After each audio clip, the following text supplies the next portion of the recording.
வாடகை வீடா சொந்த வீடா, இப்படி உங்கள எத்தனை பேர் வாடகை வீட்லயே இருக்கலாமா இல்ல சொந்த வீடு கட்டிட்டு போகலாமா அப்படிங்கிற குழப்பத்துல இருக்கீங்க? இந்த குழப்பம்லாம் இல்லைங்க. காசு இருந்தா சொந்த வீடு, காசு இல்லைன்னா வீடு மாத்தி வீடு வாடகை தானே இருக்கணும் அப்படின்னு சொல்லலாம். ஆனா ஒரு சில கணக்கு போட்டு பார்த்தீங்க அப்படின்னா உங்களோட நிலைமை என்ன, எது உங்களுக்கு சரியானது, எது பாதுகாப்பானது, எது அவசியமானது அப்படிங்கிறது உங்களுக்கு தெளிவா புரியும். அது என்ன கணக்கு பார்க்கலாம். வெல்கம் டு பாசோலா தமிழ். நான் உங்க மேகலா கண்ணன்.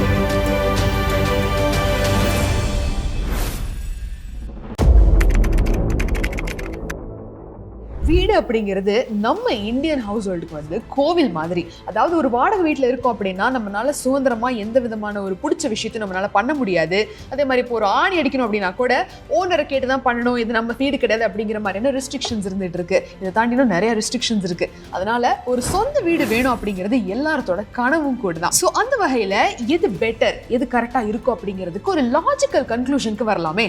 எப்பவுமே ஒரு வீடு வாங்குறப்போ 3 விஷயத்த கவனத்துல வச்சுக்கோங்க. பாயிண்ட் நம்பர் 1, லார்ஜ் டவுன் பேமெண்ட்டுக்கு நீங்க ரெடியா இருக்கணும். ஃபார் எக்ஸாம்பிள், ஒரு 75 லட்சம் ரூபாய்க்கான வீடு நீங்க வாங்குறீங்க அப்படின்னா 20 லட்சம் ரூபாய்க்கான டவுன் பேமெண்ட்டை நீங்க பண்ணியே தான் ஆகணும். ஸோ அந்த 20 லட்சம் ரூபாய் நீங்க சேர்த்து வச்ச பணமா இருக்கலாம், இல்ல நகையை அடமானம் வச்சு அந்த பணத்துல நீங்க வீடு வாங்கதான் இருக்கலாம், இல்ல வேற ஏதாவது இன்வெஸ்ட் பண்ணி வச்சிருந்து சேமிச்ச பணம் இருக்கலாம். ஸோ ஆனா இந்த 20 லட்சத்தை நீங்க வீட்டுல போடாம வேற எங்கேயாவது இன்வெஸ்ட் பண்றீங்க அப்படின்னா ஒரு 25 to 30 இயர்ஸ்ல அது எந்த மாதிரி ரிட்டர்ன்ஸ் கொடுக்கும் அப்படின்னு யோசிச்சு பாத்துக்கோங்க.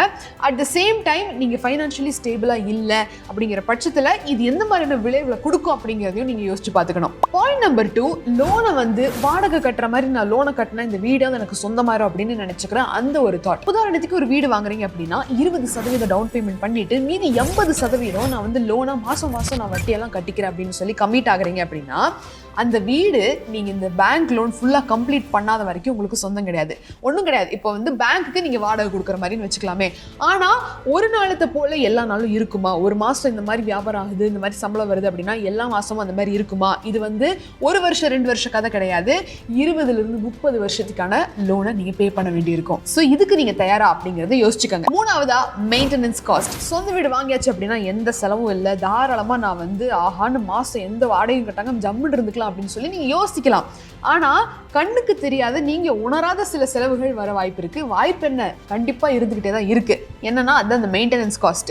ஃபார் எக்ஸாம்பிள், நீங்க வந்து வீட்டுக்கு போறீங்க அப்படின்னா அந்த ஃபர்ஸ்ட் பெயிண்ட் காஸ்ட் இருக்கும். இல்லை நீங்க வீட்டை ரெண்டுக்கு விடுறீங்கன்னா அங்க அப்பப்போ ஏதாவது ஒன்று இந்த பைப்பு, தண்ணி, கரண்ட் அப்படின்னு சொல்லி மாசமானா இவ்வளவு செலவு கண்டிப்பா ஆகதான் செய்யும். அதுதான் அந்த மெயின்டெனன்ஸ் சார்ஜ். இது போக இந்த annual property tax, electricity bill, water bill, wiring, lighting service, அதுக்கப்புறம் இந்த போர்வெல் சம்ப் சர்வீஸ் அதெல்லாம் இருக்கு பாத்தீங்களா. இதுக்கு எல்லாத்துக்குமே மெயின்டெனன்ஸ்னு 2 மாசத்துக்கு ஒரு தடவையோ இல்லை மாசமோ கண்டிப்பா செலவாய்தான் தீரும். அதனால கண்ணை மூடிட்டு எனக்கு வந்து சொந்த வீடு வாங்கிட்டா எந்த செலவும் இல்லை அப்படின்னு மட்டும் நினைச்சிடாதீங்க. இதெல்லாமே கூடவே வரும். இது எல்லாத்துக்கும் நீங்க தயாரா இருக்கீங்க அப்படின்னா தான் சொந்த வீடு வாங்குறத பத்தி நீங்க யோசிச்சு பார்க்கணும். சரி, அப்போ நான் வந்து வாடகை வீட்லயே இருக்கணும் அப்படின்னு சொல்ல வரீங்களா? சொந்த வீடு வாங்க கூடாதுன்னு சொல்றீங்களா? நீங்க கேட்கலாம். நான் என்ன சொல்றேன்னா, சொந்த வீடு வாங்கணும் அப்படின்னா இந்த மாதிரி விஷயங்களுக்கு நீங்க தயாரா இருந்துக்க வேண்டியது அவசியமானது. இப்போ புதுசா வீடு பாக்குறீங்க அப்படின்னா அவங்க ஒரு வாடகை சொல்றதுக்கு முன்னாடி அட்வான்ஸ் பேமெண்ட் அப்படின்னு ஒன்று சொல்லுவாங்க. ஃபார் எக்ஸாம்பிள், ஒரு 20,000 ரூபாய்க்கான வீடை நீங்க பாக்குறீங்க அப்படின்னா அதுக்கு 2.5 லட்சம் ரூபாய் கிட்டத்தட்ட நீங்க அட்வான்ஸ் பே பண்ண வேண்டி இருக்கும்.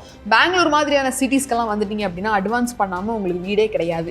அதே மாதிரி நிறைய இடங்கள்ல இந்த வாடகையுமே வந்து சின்ன ரூம், சின்ன ஹால், சின்ன கிச்சன் தான். அங்கேயே வந்து 20,000 30,000 மாதிரியான வாடகை வந்து அந்த அளவுக்கு ரேஞ்ச் வந்துருச்சு. ஆனா இது போக உங்களுக்கு மந்த்லி எக்ஸ்பென்சஸ் வாடகையை தாண்டி இந்த எலக்ட்ரிசிட்டி பில்லு, வாட்டர் பில்லு, மற்ற செலவு, அது இதுன்னு மெயின்டெனன்ஸ் சார்ஜ் எல்லாம் போக வாடகையோட சேர்த்து ஒரு 2-3,000 5-10,000 ஆகுறது சகஜமான ஒரு விஷயம் தான். ஆனா இதுல இருக்கக்கூடிய சலுகை என்னன்னு பாத்தீங்கன்னா, டக்குன்னு இப்ப இந்த வீடு வாடகைக்கு எனக்கு பிடிக்கல, ரொம்ப அதிகமா கொடுக்க வேண்டியிருக்கு, வீடும் சின்னதா இருக்குன்னா இம்மீடியட்டா இன்னொரு ஏரியா பார்த்தோ இல்லை ஏதாவது ஒன்று காம்ப்ரமைஸ் பண்ணி நீங்க வந்து கம்மியான வாடகைக்கு ஷிஃப்ட் ஆகிக்க முடியும். அந்த அட்வான்ஸ் பணமும் உங்களுக்கு திருப்பி கிடைச்சிடும். ஒரு பாதியெல்லாம் கழிச்சது போக அட்லீஸ்ட் ஒரு லம்ப் அமௌண்ட்டாவது உங்களுக்கு திருப்பி கிடைக்கும். வீடு மாற்றி வீடு இருந்துக்கலாம், ஏரியா மாற்றி ஏரியா இருந்துக்கலாம், இதெல்லாம் ஓகே. நம்மளுக்குன்னு சொந்தமாக எதுவும் இல்லைனா கூட பெரிய சிக்கல்ல பெரிய கமிட்மெண்ட்டில் போய் நீங்கள் மாட்டின மாதிரி ஆக மாட்டீங்க, ஃபைனான்ஷியலி இன்ஸ்டேபிளாக இருக்கீங்க அப்படின்னா. ஸோ இது வந்து அவங்கவுங்களோட ஒரு தனிப்பட்ட இன்கமை பொறுத்து, சேமிப்பை பொறுத்து, பிளானை பொறுத்து, கமிட்மெண்ட் எந்த மாதிரியான அளவுக்கு அவங்க வச்சிருக்காங்க அப்படிங்கிறத பொறுத்து தான் வாடகை வீடா சொந்த வீடா அப்படிங்கிறத நீங்கள் சூஸ் பண்ண போறீங்க. இன்னொரு செட் ஆஃப் பீப்புள் இருக்காங்க, வீட்டை வாங்கி வாடகைக்கு விட்டுருவாங்க. ஸோ இவங்க வந்து இன்வெஸ்ட் பண்ணியாச்சு ஒரு விஷயத்தில், அதிலிருந்து நான் ரிட்டர்ன்ஸ் பார்க்கணும், மாதம் இவ்வளோ வரணும், வருஷம் வருஷத்துக்கு இவ்வளோ பர்சன்டேஜ் எனக்கு வந்து அதுலேருந்து வந்துச்சு அப்படின்னா எனக்கு ஓகே அப்படிங்கிற மாதிரியான செட் ஆஃப் பீப்பிள் என்ன பண்ணுறாங்கன்னா ரெண்டல் ஈல்டு பார்ப்பாங்க. இந்த ரெண்டல் ஈல்டு அப்படின்னு என்னன்னு பார்த்தீங்கன்னா, இப்போ உதாரணத்துக்கு ஒரு 100 ரூபாய்க்கு ஒரு வீடு வாங்குறீங்க, வருஷத்துக்கு உங்களுக்கு அந்த வீடுகள்ல இருந்து வாடகையோ இல்லை ஏதாவது ஒரு ரிட்டர்ன் வந்து உங்களுக்கு 3-4 ரூபா வருது அப்படின்னா அந்த ரெண்டல் ஈல்டு வந்து 3-4% அப்படின்னு அர்த்தம். ரெண்டல் ஈல்டு எல்லாம் பார்த்தீங்கன்னா இப்பெல்லாம் 3% கூட போறது இல்லை. இந்த பெங்களூர் மாதிரியான சிட்டிஸ்ல தான் வந்து ஒரு 2.9%, டெல்லி மாதிரியான சிட்டிஸ்ல இது வந்து 2.7%, ஹைதராபாத்ல எல்லாம் வந்து 2.7%, அந்த மாதிரி ஆவரேஜாவே வந்து 2.5 to 3% தான் வந்து ரெண்டல் ஈல்டு இருந்துகிட்டு இருக்கு ஆனுவலி. ஸோ அந்த வகையில நீங்க இன்வெஸ்ட் பண்றதா இருந்தாலும் கூட எந்த சிட்டிஸ்ல ரெண்டல் ஈல்டு அதிகமா இருக்குது, எங்க நான் வந்து இன்வெஸ்ட் பண்ணா கரெக்டா சேஃபாவும் இருக்கும், அட் த சேம் டைம் என்னால ரிட்டர்ன்ஸ் அனுபவிக்க முடியும் அப்படிங்கிறது எல்லாமே பார்த்துக்கிட்டு நீங்க வந்து வீடை வாங்கி வாடகைக்கு விடுங்க. அடுத்ததான் நீங்க யோசிக்க வேண்டியது என்ன அப்படின்னா, நான் வந்து இப்போ ஹோம் லோன் எல்லாம் வாங்கிட்டேன் அப்படின்னா ரெண்ட் கட்டுறதுக்கு பதிலாக நான் EMI கட்டிட்டு போறேனே அப்படின்னு சொல்லி நிறைய பேர் வீடு வாங்குறதுக்கு முன்னாடி அந்த டைம்ல டவுன் பேமெண்ட் பண்றதுக்கு அவங்களோட சேமிப்பு ஏதாவது வச்சு யூஸ் பண்ணிட்டு அதுக்கப்புறம் மீதி அமௌண்ட்டை ஹோம் லோனா வாங்கி வந்து வருஷம் 20-30 வருஷம் வரைக்கும் கட்டுற மாதிரியான லோனை வந்து எடுத்துருவாங்க. இப்போ அந்த லோனுக்கு நீங்க வட்டி மட்டுமே வாங்கின அசல் விட அதிகமா கட்டுவீங்க. ஃபார் எக்ஸாம்பிள், ஒரு 60 லட்சம் ரூபாய்க்கான வீடு நீங்க வாங்குறீங்க அப்படின்னா ஒரு 10 லட்சம் ரூபாய் நீங்க வந்து டவுன் பேமெண்ட் பண்ணிடுறீங்க, மீதி 50 லட்சம் ரூபாய்க்கான லோனை நீங்க வந்து வாங்குறீங்க அப்படின்னு வச்சுக்கலாமே. அந்த 50 லட்சம் ரூபாய்க்கு 9% வட்டி போட்டுக்குவோம். 20 வருஷத்துல நீங்க கட்டி முடிக்கணும். அந்த 9% வட்டியோட சேர்த்து 20 வருஷம் நீங்க கட்டி முடிச்சு பாக்குறப்போ மொத்தமா எவ்வளவு கட்டியிருப்பீங்க தெரியுமா? 1,08,00,000 ரூபாய் நீங்க கட்டியிருப்பீங்க. 50 லட்சம் ரூபாய்க்கான கடனுக்கு 58 லட்சம் ரூபாய் வட்டி மட்டுமே கட்டியிருப்பீங்க. கிட்டத்தட்ட ஒரு மாசத்துக்கு 42,000-45,000 ரூபாய் நீங்க இந்த லோன் EMI எல்லாத்தையும் கட்டி முடிக்கிறதுக்கே எடுத்து வைக்க வேண்டியிருக்கும். ஸோ என்னைக்குமே ஹோம் லோனை வாங்கிட்டு அந்த வாங்கின வீட்டுக்கு நான் EMI கட்டுறேன் அப்படின்னா அதுவும் வாடகை ஒண்ணுதான் அப்படின்னு நினைச்சிடாதீங்க. ஏன்னா நிறைய ஈக்குவல் அமௌண்ட் அதை விட ஜாஸ்தியாவே நீங்க இன்ட்ரெஸ்ட்டுக்காக பே பண்ணிட்டு இருக்கீங்க. அதை நீங்க சேமிப்பு பண்ணீங்க அப்படின்னா யோசிச்சு பாருங்க எவ்வளவு ரிட்டர்ன்ஸ் நீங்க பார்க்கலாம் அதே 20 வருஷத்துல அப்படிங்கிறத. ஸோ உங்ககிட்ட சாலிடான சேவிங்ஸ் இருக்கு, நான் பல வருஷமா சேர்த்து வச்சது இப்போ இருக்கு அப்படிங்கிற பட்சத்துல ரொம்ப ஃபைனான்ஷியலி ஸ்டேபிளா இருக்கிறேன், எனக்கு ஒரு கவர்மெண்ட் ஜாப் இருக்கு, ஸ்டேபிளான ஜாப் இருக்கு அப்படிங்கிற பட்சத்துல மட்டுமே சொந்த வீடு வாங்குறதோ இல்லை அதுக்கான லோன் வாங்குறத பத்தி யோசிங்க. அதை தான் நம்ம இப்போ சொல்ல வரோம். சொந்த வீடு வாங்கக்கூடாது, சொந்த வீடு வாங்கினா ஆபத்துன்னு நான் சொல்ல வரல. என்னன்னா ஃபைனான்ஷியல் டிசிப்ளின் ரொம்ப ரொம்ப முக்கியம். சொந்த வீடு வாங்கினா ரெண்ட் கட்ட வேண்டியதில்லை, ஒரு அசெட் உருவாகுது, சொத்து உருவாகுது, அதை வச்சு நான் வந்து ப்ரெஸ்டீஜியஸாக வாழ முடியும், நிம்மதியாக வாழ முடியும் அப்படிங்கிறது எல்லாமே ஓகே. ஆனால் ஃபைனான்ஷியலி டிசிப்ளினாக இருக்கிறீங்க, சேமிப்பு இருக்குது, எல்லா பிடிப்பும் இருக்குது அப்படிங்கிற பட்சத்தில் மட்டும் இந்த ஒரு முடிவை தெளிவாக திடமாக எடுக்கலாம். அப்போ நான் வீடு வாங்குறதுக்கு நீங்கள் சொன்ன மாதிரி ஹோம் லோன் எல்லாம் எடுக்கக்கூடாதா, எடுத்து நான் வந்து வீடெல்லாம் வாங்கக்கூடாதா, ஆசைப்படக்கூடாதா அப்படின்னு நீங்கள் கேட்கலாம். கண்டிப்பா ஹோம் லோன் வாங்கலாம். ஹோம் லோன் இருக்கிறதே ஒரு வீடு மனை எல்லாரும் வாங்கணும் அப்படிங்கிறதுக்காக தான். ஆனா நீங்க டவுன் பேமெண்ட் பண்றீங்க பாத்தீங்களா, வெறும் 10% இல்ல ஒரு 15% மட்டும் டவுன் பேமெண்ட் பண்ணிட்டு மீதி 80-85% நான் வந்து லோன் வாங்கி போடுறேன் அப்படிங்கிறது தான் தப்பான ஒரு முடிவு. அதை கட்டி முடிக்கிறதுக்குள்ள நீங்க அதை விட அதிகமான மடங்கு வட்டி மட்டுமே கட்டியிருப்பீங்க. ஸோ என்னைக்குமே டவுன் பேமெண்ட் அப்படிங்கிறது வந்து 20 மினிமம் 20-40% வரைக்கும் உங்களால கட்ட முடிஞ்சிருக்கணும். அப்படி இருக்கிறப்போ மீதி காசுக்கு மட்டும் நீங்க வந்து லோன் வாங்குற மாதிரி வச்சுக்கிட்டீங்கன்னா அட்லீஸ்ட் அதை உங்களால மேனேஜ் பண்ண முடியும். சரி, இப்போ எந்த ஏஜ்ல வந்து இந்த வீடெல்லாம் வாங்குறதுக்கு கரெக்டா இருக்கும் அப்படின்னு பாத்தீங்கன்னா, சில பேர் வந்து இந்த 25-30 வயசுலேயே ரொம்ப ஆர்வமுள்ள ஒரு மனிதரை என்ன பண்ணிடுவாங்க, ஹோம் லோன் எல்லாம் வாங்கி டக்குன்னு வீட்டை வாங்கி போட்டு நான் வாழ்நாள் ஃபுல்லா கட்டிடுறேன், அட்லீஸ்ட் என் கால கடைசிக்கு இந்த வீடு எனக்கு சொந்த மாதிரி அப்படிங்கிற மாதிரிலாம் முடிவு பண்ணி பெரிய சிக்கலை போய் மாட்டிக்கிட்டவங்க நிறைய பேர் இருப்பாங்க. உதாரணத்துக்கு இந்த 25-30 வயசுக்குள்ள இருக்கிறவங்க வீடு வாங்குறாங்க இல்லை ஏதாவது அந்த மாதிரி ட்ரை பண்றாங்கிற பட்சத்துல அவங்களோட ஜாப் அப்படிங்கிறது அவ்வளோ செக்யூரிட்டியா இருக்குமா, இல்லை அவங்களுக்கு அந்த ஜாப் மார்க்கெட் எப்படி இருக்குமோ அதெல்லாம் ரொம்ப அன்சர்டனா இருக்கிற டைம்ல நீங்க வீட்டோட லோனை வாங்கி போட்டு அதை உங்க தலைமையில போட்டுக்கிட்டு நீங்க வந்து மீதி இருக்கக்கூடிய 30-40 வருஷத்தை ரூயின் பண்ணிக்குவீங்க. ஸோ ஒரு ஐடியலான age with experience, job security, ஒரு சில சேமிப்பு, இது எல்லாத்தையுமே சேர்த்து நீங்க வந்து எந்த டைம்ல வீடு வாங்கலாம்னா உங்களோட லேட் 30s ஒரு 35 to 40 இயர்ஸ்க்குள்ள இருந்து அந்த டைம்ல நீங்க அழகா ஒரு வீடு வாங்குறதுக்கு நீங்க ஸ்டேபிளா பிளான் பண்ணலாம். ஸோ இது வந்து உங்க ஜாபும் இருக்கும், உங்க வேலையும் இருக்கும், at the same time monthly இவ்வளோ இன்கம் வரும் அப்படிங்கிற ஒரு ஸ்டேபிள் ஃபைனான்ஷியல் சிச்சுவேஷன்ல நீங்க இருப்பீங்க.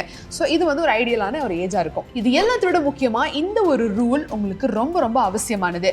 நீங்க வீடு வாங்க போறீங்க அப்படின்னா இந்த ரூலை கண்டிப்பா ஃபாலோ பண்ணுங்க. என்ன ரூல்னா, 5-20-40 ரூல். ஃபர்ஸ்ட், நீங்க வாங்கக்கூடிய அந்த வீடு மனையோட விலை வந்து உங்களோட ஆனுவல் டர்ன் ஓவர் இருக்கு பாத்தீங்களா, அதை விட 5 மடங்கு அதிகமா இருக்கக்கூடாது. உதாரணத்துக்கு உங்களோட வருஷ வருமானம் ஒரு 10 லட்சம் ரூபாய் அப்படின்னு வச்சுக்கலாம்.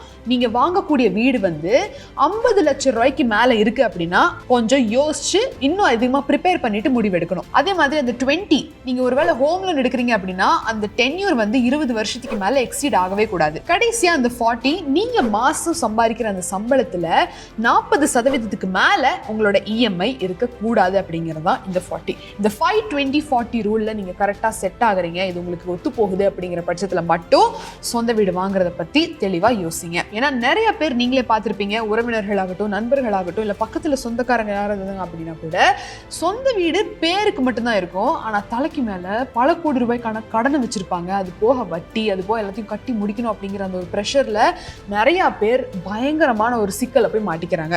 ஸோ இந்த ஒரு எல்லா விஷயத்துலையும் நீங்க ஸ்டேபிளா இருக்கீங்க, இல்லைன்னா கூட நான் இத்தனை வருஷத்துல ப்ரிப்பேர் பண்ணிக்கிட்டு நான் இதுல வந்து இறங்குறேன், சொந்த வீடு வாங்குறேன் அப்படிங்கிறத ரொம்ப ஸ்டேபிளா முடிவெடுங்க. ஸோ இன்னைக்கு இந்த வீடியோல எது சிறந்தது, சொந்த வீடா வாடகை வீடா அப்படிங்கிற டிபேட்டை விட எது அவசியமானது, எந்த மாதிரி நபர்கள் எதை வந்து தேர்ந்தெடுக்கிறதுக்கு பாதுகாப்பான ஒரு இதா இருக்கும் அப்படிங்கிறத பத்தி தான் நம்ம பார்த்தோம்.